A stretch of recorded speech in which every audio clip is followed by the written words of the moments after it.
దేవుని పేరిట సజీవ హని వీక్షకులందరికీ కూడా అందరికి వందనాలు. మనము మరి సాయంకాలంలో మన దేవుని అందరినీ సమకూర్చినందుకు దేవుని పేరిట మీ అందరికి కూడా వందనాలు చెల్లించుకుంటున్నాను. ఆ ఈ ఈ రోజు మన దేవుని వాక్యాన్ని మనం తెలుసుకుందాం. వాక్యంలోకి వెళ్ళబోయే ముందు ఒక చిన్న ప్రార్థన ద్వారా మన వాక్యాన్ని స్టార్ట్ చేసుకుందాం. మహాపరిశుద్ర ప్రేమగల తండ్రి, ప్రేమమేడ నీకు వందనాలు చెల్లించుకుంటున్నాను దేవా. ఇంతవరకు నీ కృప జ్ఞాపకం చేసుకున్నందుకు స్తోత్రాలు దేవా. ఇప్పటి వరకు ఆరాధనలో నిన్ను ఆరాధించుకునే శక్తిని బలాన్ని మాకు దయచేసినందుకు నీకు వందనాలు. ఆయన ఇది ఆరాధన నుంచి తండ్రి మేము వాక్యంలోకి వెళ్ళుచుండగా తండ్రి మాతో మాట్లాడండి. నేను ఆ వాక్యాన్ని అందించే నాకు మీరే నా నోటిని బురగా వాడుకొని దేవా చెప్పే వాక్యం అందరికి కూడా అర్థమవులాగున సహాయం దయచేయండి. నేను ఆరాధించే బిడ్డగా, నేను గణపరిచే బిడ్డగా మీ ముందరికి సహాయం దయచేయండి. మాకు తోడుగా ఉండండి. వాక్యం అంతట్లో మీరే మాకు సహాయం దయచేసి కార్యక్రమం అంతట్లో మీరే మాకు తోడుగా నిడుగా ఉండి నడిపించండి, సఫలపరచండి. ఏసు అతి పరిశుద్ధ నామములో అడిగి వేడుకొంచున్నాం పరమ తండ్రి, ఆమేన్. అందరికీ వందనాలండి. మరి ఈ సాయంకాలంలో మనందరినీ కూడా దేవుడు మనల్ని ఈ సమయాన్ని మనకు అనుగ్రహించినందుకు మనకి దేవాది దేవుడికి ఎంతో వందనాలు చెల్లించుకోవాలి. ఎందుకంటే ఈ దినము చూడక, ఈ సమయాన్ని చూడక ఎంతో మరణిస్తున్నారు. అట్టి వారి సంఖ్యలో మనల్ని ఉంచకుండా దేవుడు మనల్ని సజీవులుగా ఉంచి ఇప్పటి వరకు నడిపించాడంటే అందుకు దేవునికి వందనాలు చెల్లించుకుందాము. సరే, ఈ రోజు మన యొక్క వాక్యం అంశం ఏంటంటే, మనం ప్రస్తుతానికి లెంట్ డేస్ అనేది జరుపుకుంటున్నాం. అవును కదండి? లెంట్ డేస్ అనేది జరుపుకుంటున్నాం. అసలు ఈ లెంట్ డేస్ అనేది ఎలా స్టార్ట్ అయింది, ఎప్పుడు స్టార్ట్ అయింది, ఎవరు స్టార్ట్ చేశారు, మనం ఎందుకు జరుపుకోవాల్సి వస్తుంది అనేది మనము తెలుసుకుందాం. చాలా కష్టపడి ఇన్ఫర్మేషన్ ని సేకరించాను. దయచేసి అందరూ కూడా వినాలని మనం. లెంట్ అనేది మనం అనుకుంటాము సిలువకు సంబంధించింది, లేదా ఈ లెంట్ డేస్ లో మనం ఏం చేస్తాము, శ్రమల దినాల లెక్కలో, లేదంటే సిలువ ధ్యానాలు లెక్కలో, లేదంటే సిలువ కాల దినాలు, శ్రమకాల దినాలు, ఇలా ఒక్కొక్క చర్చ్ లో ఒక్కొక్క ప్లేసెస్ లో ఒక్కొక్క విధంగా మనం వింటూ ఉంటాం. అవును కదా? అయితే మనం ఇలా విన్నప్పుడు అందరం కూడా దీన్ని ఒక ఆచరణగా పాటిస్తున్నాం ఈ 40 డేస్ కూడా. కానీ మీరు ఎప్పుడన్నా గమనించారా, ఈ 40 డేస్ అంటే ఈ లెంట్ డేస్ గురించి మనం బైబిల్లో ఎప్పుడైనా ఎక్కడైనా ప్రస్తావించబడిందా, మనం చూడగలిగామా? ఈ లెంట్ డేస్ అనేది ఎక్కడైనా చెప్పారా అనేది చూస్తే బైబిల్లో ఎక్కడ ఈ 40 డేస్ అంటే లెంట్ డేస్ జరగాలని ఎక్కడ కూడా చెప్పలేదు. సో ఇది ఒకప్పటి నుంచి వస్తున్న ఆచరణ మాత్రమే, అంతేకాని బైబిల్లో ఎక్కడ చెప్పలేదు. చాలా మంది ఎగ్జాంపుల్స్ ని ఎవరిని తీసుకొస్తారు, మోషే గారు సినాయి పర్వతం మీద 40 రోజులు ఉపవాసం ఉన్నారని, నెక్స్ట్ ఏలియా గారు 40 రోజులు ఉపవాసం ఉన్నారని, లేదంటే యేసు ప్రభు 40 రోజులు ఉపవాసం ఉండి ప్రార్థన చేశారని చెప్పేసి ఇవన్నీ తీసుకొస్తూ ఉంటారు. కానీ బైబిల్లో ఎక్కడ కూడా లెంట్ డేస్ జరిగించాలని, పర్టికులర్ గా చేయాలని ఎక్కడ కూడా మనము ఈ ప్రస్తావన ఎక్కడ కూడా ప్రస్తావించలేదన్నమాట. కాబట్టి ఈ ఈ లెంట్ డేస్ అనేది మనకి ఎలా, ఎప్పుడు, ఎవరు స్టార్ట్ చేశారు అనేది ఇప్పటి వరకు కూడా ఎవరికి కూడా తెలియదు. కాబట్టి కానీ అది ఒక ఆచరణగా వస్తుంది. ఎప్పటి నుంచి స్టార్ట్ చేస్తారు, భస్మ బుధవారం అనేది స్టార్ట్ చేసి అక్కడి నుంచి ఈస్టర్ వరకు కూడా ఈ లెంట్ డేస్ అనేది జరుగుతూ వస్తుంది అనమాట. అయితే ఒక్కొక్కరు ఒక్కొక్క విధంగా చేస్తారనమాట. ఇది అసలు మామూలుగా ఎక్కువ ఎక్కడ చేస్తారంటే ఆర్సిఎం ప్రొటెస్టల్లో కానీ, లేదంటే క్యాథలిక్ చర్చ్ లో కానీ ఎక్కువ అసలు స్టార్ట్ చేసింది క్యాథలిక్స్ వాళ్ళు. మనకు తెలుసు కదా, క్యాథలిక్ ఒక్కొక్క సంఘం ఒక్కొక్క విధంగా ఉంటుంది కాబట్టి స్టార్ట్ చేసింది క్యాథలిక్స్ వాళ్ళు. అయితే వాటికన్ టూ చర్చెస్ అప్పట్లో 19వ శతాబ్దంలో వాటికన్ టూ ఉన్నప్పుడు ఆ చర్చ్ లో కొన్ని దీనికి సంబంధించి కొన్ని మార్పులు అనేది ఆ వాటికన్ చర్చ్ లో తీసుకొచ్చారనమాట. ఏంటి అసలు ఈ లెంట్ డేస్ ని మనం ఎందుకు జరుపుకోవాలి అనేది అతన్ని చెప్తారనమాట. ఎందుకు కాల్ ఆఫ్ టూ వేస్ గా దీన్ని తీసుకొచ్చారు. కాల్ ఆఫ్ బాప్తిజం ఆర్ ప్రిపేర్ ఫర్ బాప్తిజం. ఈ రెండు ఎందుకు పెట్టారంటే ఈ మారు మనసు పొందడానికి, లేదంటే సిద్ధపాటు కోసం, ఏంటి బాప్తిజం కోసం సిద్ధపాటు కోసం, లేదంటే తప్పిపోయిన వాళ్ళు దేవునిలోకి రక్షింపబడడం కోసము, కేవలము ఈ ఈ ప్రణాళిక ప్రకారమే ఈ లెంట్ డేస్ అనేది 19వ శతాబ్దంలో జరిగేవి. మరి మనం ఇప్పుడు అలా చేసుకుంటున్నామా? చాలా మంది లెంట్ డేస్ వచ్చాయంటే వాళ్ళ ఫేసెస్ లో శ్రమలు వాళ్ళే అసలు ఏసై సిలువ మోసాడు. ఆయన అక్కడ ఎంత మోసి ఎంత బాధపడ్డారో మనం చూస్తాము. కానీ అంతకు మించి ఇక్కడ మనం చూస్తున్నాం అన్నమాట. జనాలు అంత ఈ శ్రమలు అసలు ఈ లెంట్ డేస్ వచ్చాయంటే కొంతమంది ఫేసులు చూస్తుంటే నాకైతే చాలా నవ్వొస్తుంది. మేము రోజు సిలువను ఎత్తుకుంటున్నాము, రోజు శ్రమలు మోస్తున్నాము. ఏం శ్రమలు మోస్తున్నారు? ఏం సిలువను ఎత్తుకున్నారు? అసలు సిలువను ఎత్తుకోవడం అంటే ఏంటి అనేది తెలియకుండానే వాళ్ళు శ్రమల దినాలు పాటిస్తున్నారు. కానీ అప్పట్లో వాళ్ళు ఏం చేసేవాళ్ళంటే ఈ లెంట్ డేస్ అనేది ఎవరైతే పశ్చాత్తాపం పొంది దేవుని యందు మారు మనసు పొంది అలాగే బాప్తిజం కోసం సిద్ధపాటుగా ఉండేవాళ్ళు ఈ లెంట్ డేస్ అంటే ఈ 40 డేస్ ఫాస్టింగ్ ఉండి ఈస్టర్ రోజు బాప్టైజ్ అయ్యి ఇక నుంచి మా జీవితాన్ని దేవునిలోకి మార్చుకుంటున్నాము, మేము దేవునిలోకి త్రిప్పబడుతున్నాము లేదా మరలబడుతున్నాము అనేది అప్పట్లో 19వ శతాబ్దంలో వాళ్ళందరూ కూడా ఈ 2 ఇన్స్ట్రక్షన్స్ ని పాటించేవాళ్ళు అనమాట. కాబట్టి అప్పట్లో అలా ఉండేది. కానీ దాన్ని ఉండే కొద్దీ ఏమైపోయిందంటే అసలు ఈ లెంట్ డేస్ అనేది ఎందుకు చేస్తున్నారో కూడా చాలా మంది తెలియకుండానే ఫాస్టింగ్ ఉంటున్నారు. మార్నింగ్ నుంచి 3:00 వరకు ఫాస్టింగ్ ఉంటే అయిపోయింది. నేను 40 డేస్ ఫాస్టింగ్ ఉన్నాను. నేను చేసేసాను. లెంట్ డేస్ పాటించేసాను. ఇది కాదు లెంట్ డేస్ అనేది మనం ఎందుకు చేసుకున్నాం? దేని గురించి చేసుకుంటున్నాం అనేది కనీసం ఆలోచించి చేయడానికి ప్రయత్నించండి. అంతేకాని చేసామంటే చేసాం, ఉన్నామంటే ఉన్నాం. ఎవరైనా ఉంటారు ఉపవాసం అనేది. అది కామన్ గా జరిగేది. కానీ అప్పట్లో వాళ్ళు ఎంత కఠినంగా పాటించేవాళ్ళో చూడండి. దేనికోసం చేస్తున్నాం ఈ లెంట్ డేస్ అనేది ఒకసారి మనం ఆలోచించాలి. ఆలోచించగలిగినప్పుడే మనం చేయగలగాలి. అంతేకాని ఏదో చేసేసామని చెప్పేసి మనం చేయకూడదు. సరే, ఈ లెంట్ అనేది ఎట్లా వచ్చిందో చూద్దాం.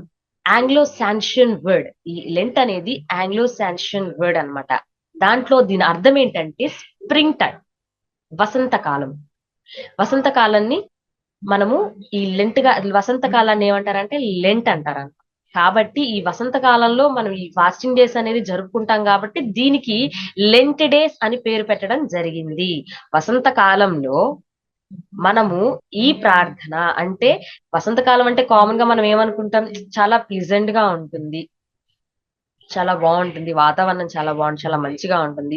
ఈ టైంలో మనము ప్రార్థన చేస్తున్నాం కాబట్టి అప్పుడు కేథలిక్ వాళ్ళు ఇదంతా ఆలోచించి వాళ్ళు ఈ 40 డేస్ కి ఇది మార్చ్ లో వచ్చింది కాబట్టి ఈ ఈస్టర్ అనేది మార్చ్ లో వచ్చింది కాబట్టి దీనికి లెంట్ అనేది పెట్టడం జరిగింది. ఈవెన్ మనం గూగుల్లో సెర్చ్ చేసిన వాట్ ఈస్ లెంట్ అంటే ఖచ్చితంగా స్ప్రింగ్ టైం అనేది చూస్తుంది. ఈ లెంట్ లో కూడా టూ లెంట్స్ ఉన్నాయండి. ఇది గమనించండి. క్యాపిటల్ లెటర్ తో స్టార్ట్ అయ్యే లెంట్ అనేది స్ప్రింగ్ టైం. స్మాల్ లెటర్ తో స్టార్ట్ అయ్యేది ఆ లెంట్ అనేది అప్పిచ్చువాడు, అంటే లెండింగ్ పర్సన్. అప్పిచ్చువాడు అనేది టూ ఉన్నాయి, గమనించుకోండి. అది క్యాపిటల్ లెటర్ తో ఒకటి, స్మాల్ లెటర్ తో ఒకటి. కాబట్టి ఇలా వచ్చింది కాబట్టి దీనికి లెంట్ డేస్ అనేది స్టార్ట్ అయిందనమాట. అప్పట్లో బిషప్లు, ఆర్సిఎం పోప్లు వీళ్ళందరూ కూడా ఈ లెంట్ డేస్ అనేది పాటించేవాళ్ళు. ఎప్పుడు? చాలా కాలం క్రితం, అంటే 300 శతాబ్దం క్రితం కూడా ఈ ఆర్సిఎంలో పోపులు కానీ క్యాథలిక్స్ కానీ వీళ్ళందరూ కూడా అప్పట్లో ఎక్కువగా వీళ్ళు ఈ లెంటేజ్ ని పాటించేవాళ్ళు. అయితే ఎలా పాటించేవాళ్ళంటే వాళ్ళు ఒక్కొక్కరు ఒక్కొక్క విధంగా పాటించేవాళ్ళు. ఒకరేమో 24 గంటలు పాటించేవాళ్ళు, 24 గంటలు ఉపవాసం ఉంటారు. లేదంటే ఒకరోజు కొన్ని చర్చెస్ లో ఏమో 2 డేస్ ఉంటారు, కొన్ని చర్చెస్ లో కేవలం 1 డేనే ఉంటారు, లేదు కొన్ని చర్చెస్ లో వచ్చేసి 3 డేస్ ఉంటారు. ఇదంతా కాక ఇంకొకరు వచ్చేసి అయితే ఇంకా 2-3 డేస్ లో ఈస్టర్ ఉంది, లేదంటే ఒక 24 hours లో ఈస్టర్ ఉంది అంటే ఆ టైంకి ఉపవాసం ఉండేవాళ్ళు అనమాట. ఇలా ఒక్కొక్కరు ఒక్కొక్క విధంగా ఉండడం వల్ల ఈ లెంట్ అనేది చాలా గందరగోళంగా ఉండేది. చాలా గందరగోళంగా ఉండేది. మీరు ఒకలాగా చేస్తున్నారు, మేము ఒకలాగా చేస్తున్నాం అని చెప్పేసి వీళ్ళందరూ కూడా ఒక్కొక్కలాగా ఉండడం వల్ల అసలు దీనికి ఒక సొల్యూషన్ అనేది తీసుకొని రావాలి. దీనికి ఒక పర్మనెంట్ అనేది ప్రతి ఒక్కరు కూడా ఒకలాగా చేసేలాగా చేసుకొని రావాలని చెప్పేసి సెయింట్ వన్ రెన్యూస్ అనే అతను ఆ ఆర్సిఎం పోప్ కి ఒక లెటర్ రాస్తాడు. ఇలా పోప్ గారు, ఇలా ఒక్కొక్క చోట ఒక్కొక్కలాగా ఇలా జరుగుతుంది, సో ఎక్కువగా కాన్ఫ్లిక్ట్స్ వస్తున్నాయి. చర్చెస్ లో, సంఘాల్లో ఎక్కువ కాన్ఫ్లిక్ట్స్ వస్తున్నాయి, పెద్ద పెద్ద గొడవలు జరుగుతున్నాయి. కాబట్టి దీని అంతటికి కూడా ఒక సొల్యూషన్ అనేది తీసుకొని రండి. దీని అంతటికి కూడా ఒక ఆన్సర్ అనేది ఉండాలి. ఈ కాన్ఫ్లిక్ట్స్ అన్ని తగ్గిపోవాలి. ఎందుకంటే ఇప్పుడు మనం చూస్తుంటాం, చాలా చర్చెస్ లో ఒక్కొక్క సంఘంలో ఒక్కొక్కలా పాటిస్తారు, అవునా? ఒక సంఘంలో నెలకు ఒకసారి బాప్తిసం తీసుకుంటారు, ఐ మీన్ రొట్టె బెల్లారాధన తీసుకుంటారు. ఇంకొక సంఘంలో వీక్లీ వీక్లీ ఇస్తుంటారు. ఒక్కొక్క దాంట్లో సంవత్సరానికి కొంతమంది అయితే సంవత్సరానికి ఒకసారి తీసుకుంటారు, ఆఫ్టర్ పస్కానో లేదా పస్కాకు ముందో తీసుకుంటారు అనమాట. ఇట్లా ఒక్కొక్క సంఘంలో ఒక్కొక్కరిని మనము మనం చెప్పినా వాళ్ళకి అర్థం కాదు, వాళ్ళు మనకు చెప్పినా ఎందుకంటే మన సంఘం ఇలా ఏం జరుగుతుందో మనం అదే పాటిస్తాం, వాళ్ళ సంఘంలో ఏం జరుగుతుందో వాళ్ళు అదే పాటిస్తారు. కాబట్టి ఇలా అప్పట్లో కూడా ఉండేవి, కాబట్టి ఒక్కొక్క సంఘంలో ఒక్కొక్కలా జరుగుతుంది. కాబట్టి వాళ్ళు ఏంటంటే ఇలా కాదని చెప్పేసి ఈ సెయింట్ యూనిస్ అనే అతను, ఆయన కూడా ఒక సంఘకర్తే. కాబట్టి ఆయన ఏం చేశాడంటే ఈ పోప్ కి ఫస్ట్ పోప్ కి లెటర్ రాస్తాడనమాట. అయ్యగారు ఇలా జరుగుతున్నాయి, దీనికి కాన్ఫ్లిక్ట్స్ ఎక్కువైపోతున్నాయి, ఉండే కొద్ది దీనికి కాన్ఫ్లిక్ట్స్ చాలా జరుగుతున్నాయి, కాబట్టి దీనికి ఒక సొల్యూషన్ అనేది మాకు కావాలి, కాబట్టి మీరు అర్జెంట్ గా మాకు ఒక సొల్యూషన్ ఇవ్వండి అని చెప్పేసి తనకి ఒక లెటర్ రాస్తారనమాట. ఏం చెప్తారు ఈ తర్వాత, ఏం చేశారు, ఈ letter Pope Saint Victor one ఈస్ట్ ఏం చేశారు, ఇలా ఈ విక్టర్ అనే అతను ఈ ఈస్టర్ కి ముందు చాలా డిఫరెన్సెస్ ఇలా వస్తున్నాయి, కాబట్టి దీనికి కానీ అక్కడక్కడ ఒక్కొక్కరికి ఒక్కొక్క అభిప్రాయం ఉంది, కాబట్టి ఒక్కొక్క చోట ఒక్కోలా జరుగుతుంది, కాబట్టి ఒక్కోసారి ఫాస్ట్ ఆఫ్ ద డే అంటే ఒక రోజు మాత్రమే జరుపుతారు కదా, కాబట్టి ఇదంతా కూడా దానికి మనకి ఎక్కువగా ఒక సొల్యూషన్ అనేది రావాలని చెప్పేసి వీళ్ళందరూ కూడా మాట్లాడుకొని లెటర్ లో మెన్షన్ చేసి పంపిస్తాడనమాట. అలా మెన్షన్ చేసి పంపించగానే ఇసుబిషియస్ అనే అతను ఏంటి, తను రాసిన హిస్టరీ ఆఫ్ చర్చ్ లో కూడా ఇలా కాన్ఫ్లిక్ట్స్ జరుగుతున్నాయని చెప్పేసి అందరూ, ఎప్పుడైతే వీళ్ళందరూ ఒక్కటిగా చేరి ఈయన ఒకటే కాదు, సెయింట్ యూనియస్ అన్న అతను ఒకటే కాదు, ఈయన రాసిన పోప్ పట్టించుకోలేదు, అవి కామన్ గా జరుగుతాయి అని చెప్పేసి పట్టించుకోరు. తర్వాత విక్టర్ వన్ రాస్తారు, ఆయన రాసిన తర్వాత సెయింట్ విక్టర్ వన్ రాస్తారు, తర్వాత కూడా ఆయనకు కూడా పట్టించుకోరు. ఎప్పుడైతే ఎసుబిషియస్ అనే అతను తన హిస్టరీ ఆఫ్ చర్చ్ తను రాసిన గ్రంథంలో 24th వాల్యూమ్ లో ఈ లెంట్ డేస్ గురించి ప్రస్తావిస్తాడనమాట. ఇలా జరుగుతున్నాయి, ఇలా కాన్ఫ్లిక్ట్స్ జరుగుతున్నాయి, కాబట్టి దీనికి ఒక సొల్యూషన్ రావాలని చెప్పేసి ఎప్పుడైతే తన రాసిన గ్రంథంలో తను ఎప్పుడైతే ప్రచురింపబడుతుందో వెంటనే పోప్ రియాక్ట్ అవుతాడనమాట. ఇది ఇలా కాదని చెప్పేసి పోప్ రియాక్ట్ అవుతాడు. అయితే ఈ ఇస్యూబిషియస్ ఏం చేస్తాడంటే ఈ ఈ విక్టర్ వన్ ఏం చేశాడు, 40 గంటలు చేశాడు. ఏంటిది, ఒక రోజు 2 రోజులు 3 రోజులు అని సంఘాల్లో జరుగుతున్నప్పటికీ ఇతనేం చేశాడు, కొత్తగా ఒక దాన్ని తీసుకొచ్చాడు అనమాట. 40 గంటలు ప్రార్థించాలి, లెంట్ డేస్ అంటే 40 గంటలు ఉపవాసం ఉండి ప్రార్థించాలి అని చెప్పాడు. ఈ ఇస్యూబిషియస్ ఏం చేస్తాడంటే తన గ్రంథంలో రాసేటప్పుడు 22nd వాల్యూమ్ లో 24 అవర్స్ రాస్తాడు, కానీ 24th వాల్యూమ్ కి వచ్చేసరికి తను ఏం చేస్తాడంటే ఈ 40 గంటలు కాస్త 40 అవర్స్ కాస్త 40 డేస్ గా రాస్తాడు అనమాట. అక్కడ చేంజ్ వస్తుంది, అంటే 40 అవర్స్ నుంచి 40 డేస్ కి వస్తుంది అనమాట. అప్పుడు ఈ లెంట్ అనేది 40 డేస్ గా స్టార్ట్ అవుతుంది. ఈ పోప్ వన్ అతను ఏం చేస్తాడు, ఇంకా ఇలా కాదు, ఈ లెంట్ అనేది ఇలా జరగాలి, 40 అవర్స్ కాకుండా 40 డేస్ గా ఈ లెంట్ అనేది జరగాలి అని చెప్పేసి అప్పటి నుంచి స్టార్ట్ చేస్తారు. దీని దగ్గర కూడా చాలా మంది సెయింట్లు, పోప్స్ దీనికి వ్యతిరేకిస్తారనమాట. ఇలా ట్రాన్స్లేట్ చేసేటప్పుడు అతను తన బుక్ లో గ్రీక్ నుంచి లాటిన్ కి ట్రాన్స్లేట్ చేసేటప్పుడు ఈ 40 గంటలు కాస్త 40 దినాలుగా మార్చేసరికి ఇంకా ఎక్కువ అవుతాయి అనమాట. ఏంటి, ఎవరి ప్రకారం వాళ్ళు చేస్తున్నారు, కాన్ఫ్లిక్ట్స్ ఇంకా ఎక్కువ జరుగుతూ ఉంటాయి. ఇంకా అప్పటికి ఏం చేశారు, కాన్స్టెంట్ చక్రవర్తి 313వ శతాబ్దం క్రితం, క్రీస్తు శతాబ్దం క్రితం ఏం చేశాడంటే ఈ కాన్ఫ్లిక్ట్స్ అన్నిటికీ ఒక ముగింపు పలకాలని చెప్పేసి ఆ టైంకి క్రిస్టియానిటీ అనేది లీగలైజ్ చేయబడలేదు. క్రిస్టియానిటీ అనేది లీగలైజ్ అంటే ఆచరణలోకి రాలేదన్నమాట. ఎప్పుడైతే ఆ కాంటెస్టెంట్ అనే అతను ఈ క్రిస్టియానిటీ అనేది లీగలైజ్ చేసిన తర్వాత దీనికి అంతటికి ఏం చేశాడు, ఈ ఆచరణ అంటే అప్పటి వరకు ఇన్ని గొడవల్లో ఉన్న ఈ లెంట్ డేస్ అనేది ఇన్ని గొడవలుగా జరుగుతుంది, ఆయన అంత ప్రచారం చేసినా పోప్ చెప్పినప్పటికీ కొందరికి నచ్చింది, కొందరికి నచ్చలేదన్నమాట. నచ్చకపోయినా ఎవరి పాటికి వాళ్ళు ఆచరిస్తూ ఉన్నారు. ఇలా కాదని చెప్పేసి ఎప్పుడైతే కాన్స్టంటైన్ ఎప్పుడైతే చేశాడో ఆ చక్రవర్తి ఎప్పుడైతే చేశాడో ఈ క్రిస్టియానిటీ అనేది మొత్తం ఎప్పుడైతే లీగలైజ్ చేయబడిందో అప్పటి నుంచి దీన్ని ఈ 40 days లెంట్ అనేది మొదలు పెట్టడం స్టార్ట్ చేశారు. ఇంకా ప్రతి ఒక్కరు కూడా ఏ సంఘం అయినా సరే, అది ఆర్సీఎం అయినా సరే, ప్రొటెస్టెంట్లు అయినా సరే, ఇంక ఏ సంఘంలో అయినా సరే ఎన్ని డేస్ పాటించాలి లెంట్? 40 days పాటించాలని చెప్పేసి మొదలు పెట్టారనమాట. మొదలు పెట్టేసి ఇంకా అదే ఆచరణలోకి ఇప్పటి వరకు 40 days లెంట్ అనేది జరుగుతూ వస్తుంది. అయితే అప్పట్లో ఏంటి 325 క్రీస్తు శతాబ్దం క్రితం ఏంటి అంటే ప్రతి సంవత్సరం కూడా నికియా నికియా అనే మీటింగ్ ని వాళ్ళు పెట్టుకుంటారు. దీంట్లో ఏంటి ఎక్కడెక్కడ సెయింట్స్, పోప్స్ వీళ్ళందరూ పెద్ద పెద్ద చక్రవర్తులు అందరూ కూడా దీంట్లో గుమికూడి ఒక మీటింగ్ లాగా పెట్టుకొని ఏమన్నా ఇలాంటి సవరించాలి అంటే బైబిల్ గ్రంథంలో ఏదైనా సవరించాలి, ఇలా చేయాలి అని వాళ్ళకి తెలిసినప్పుడు ఏంటంటే వీళ్ళు ఏం చేస్తారు, అక్కడ అందరు కూడుకొని ఇద అన్నిటి గురించి కెనాన్స్ గురించి కానీ లేకపోతే ఎస్తేర్ గ్రంథం చరిత్ర గురించి కానీ ఒక్కొక్కరు ఒక్కొక్క విధంగా వాళ్ళకున్న డౌట్స్ అన్ని కూడా ఆ నికియా మీటింగ్ లో చర్చించుకుంటారు. అప్పట్లో ఈ నికియా మీటింగ్ అనేది చాలా పాపులర్ అండ్ ఇంపార్టెంట్ మీటింగ్ అన్నమాట. చాలా పెద్ద పెద్ద వాళ్ళు దీంట్లో ఇంక్లూడ్ అయి ఉంటారు అనమాట. దాన్ని ది కౌన్సిల్ ఆఫ్ నికియా అని అంటారు అనమాట. అయితే సెయింట్ అంతోనియస్ అనే వ్యక్తి దీంట్లో చాలా ముఖ్యమైన ప్రథమమైన వ్యక్తి అనమాట. ఈయన ఏం చేశాడు, ఈ లెంట్ డేస్ అనేది 40 days గా జరగాలి. ఈ కాంటెస్టెంట్ చక్రవర్తి చెప్పాడు, ఆచరిస్తున్నారు. కాబట్టి ఈ దేశం అంతా కాదు, ప్రపంచమంతా కూడా ఈ లెంట్ డేస్ అనేది 40 days గా జరగాలి అని చెప్పేసి అని అంటాడు.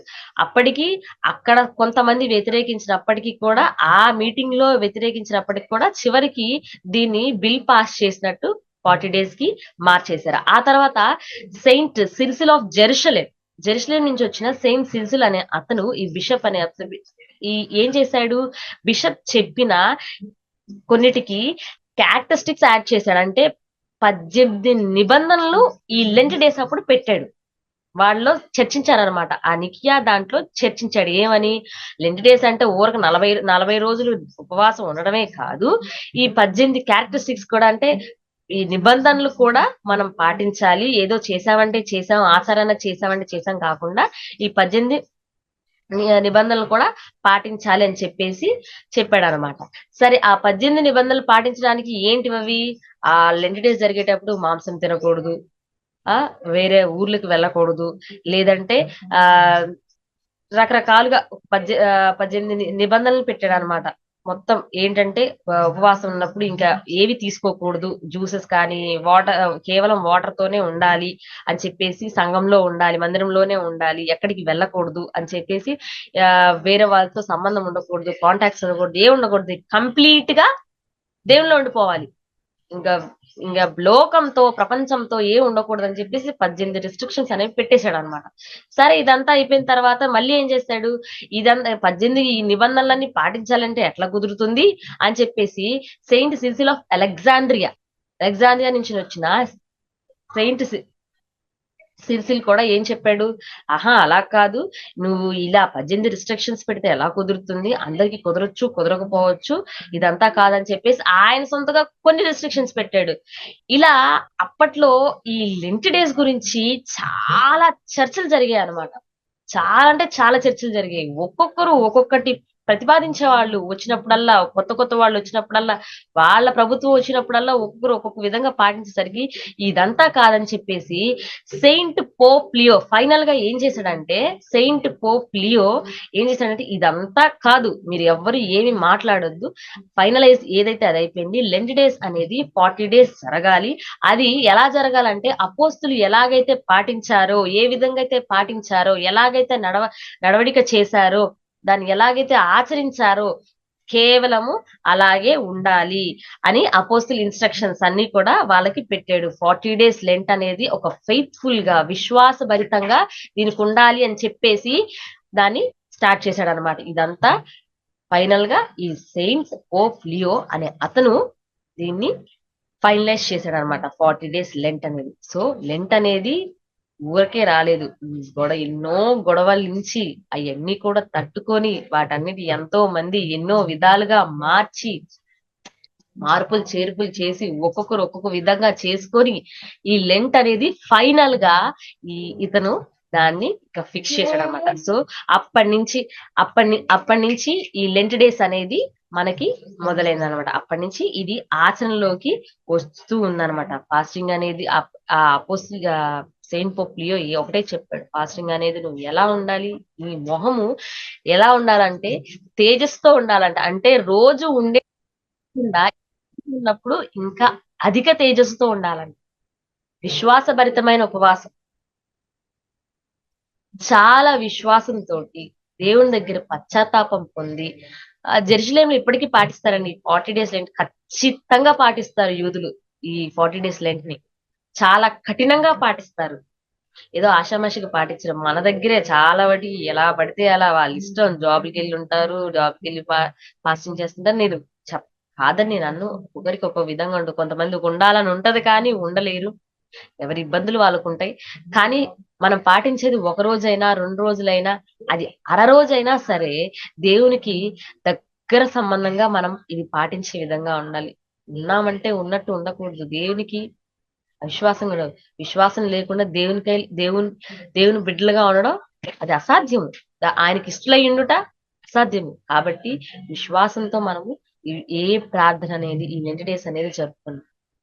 మన ఇష్ట ప్రకారంగా కాదు, మనకు నచ్చినట్టుగా కాదు, మనకి తోస్తే అలా కాదు. కాబట్టి చివరికి ఇది ఆచరణగా మారింది.